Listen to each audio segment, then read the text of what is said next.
국토부 주거정책심의위에서 부산의 해운대와 수영, 동래구뿐만 아니라 남구, 연제구까지 모두 5곳을 조정 대상 지역으로 지정을 했습니다.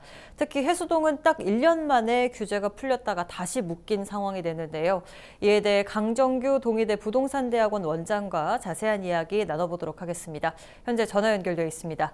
원장님 안녕하십니까? 네, 안녕하십니까. 네, 반갑습니다. 해수동 규제 지역 재지정에 이어서 연제구, 남구까지 추가 지정이 됐습니다. 1년 만에 이러한 재규정이 지정이 된 건데요. 부동산 규제 정책에 대해서 어떻게 생각을 하십니까?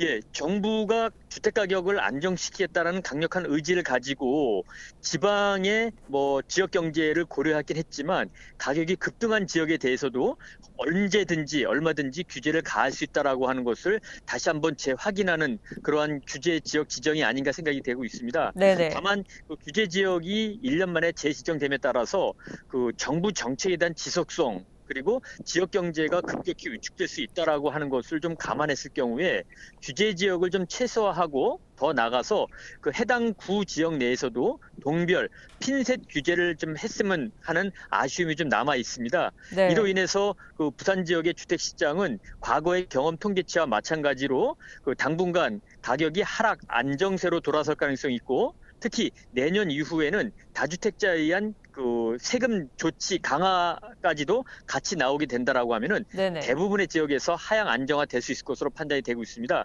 다만 네. 가격이 급격히 올라갔던 해수동 일부 지역에서 재건축 대상이라든지 재개발 대상 주택의 경우에는 그 규제 지역 지정과 관계없이 가격을 다소 조정을 받지 않을 수도 있다라고 생각이 들고 있습니다. 네. 실제로 이번에 규제 지역으로 지정된 곳의 집값은 얼마나 올랐습니까?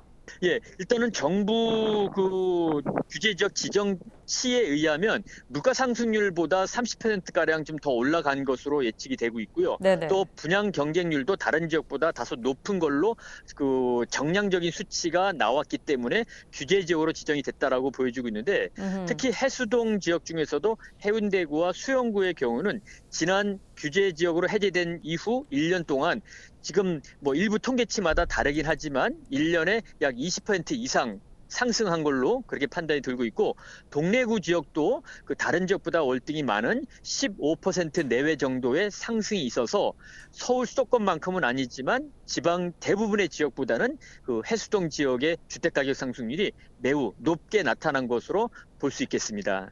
네. 이번에 총 7개 규제 지역이 발표가 됐는데 부산에 5곳이 선정이 됐습니다. 집중된 이유에 대해서도 마지막으로 설명 부탁드립니다. 예, 그 앞서 말씀드렸던 바와 같이 그 이 규제 지역에 대한 지정은 그 정량적, 수치적인 기준이 있기 때문에 네네. 수치로 봤을 때 다른 지역보다 주택가격 상승률이 훨씬 높았다. 그리고 음, 청약 경쟁률도 높았다라고 하는 것은 피해갈 수 없다. 그만큼 우리 지역의 규제 지역으로 재지정된 지역이 다른 지역보다 주택가격 상승이 높게 올라갔기 때문이라고 볼 수밖에 없다. 따라서 정부 입장에서는 지방 지역이라 하더라도 주택 가격이 높게 올라가는 곳을 그대로 정부와 의지에 다르게 상승하는 것을 방치할 수 없다라는 그런 강력한 의지를 가지고 규제 지역으로 재지정한 것이 아닌가 생각이 들고 있습니다. 네, 오늘 말씀 여기까지 듣겠습니다. 고맙습니다. 네, 감사합니다. 네, 지금까지 강정규 동의대 부동산대학원 원장과 이야기 나눠봤습니다.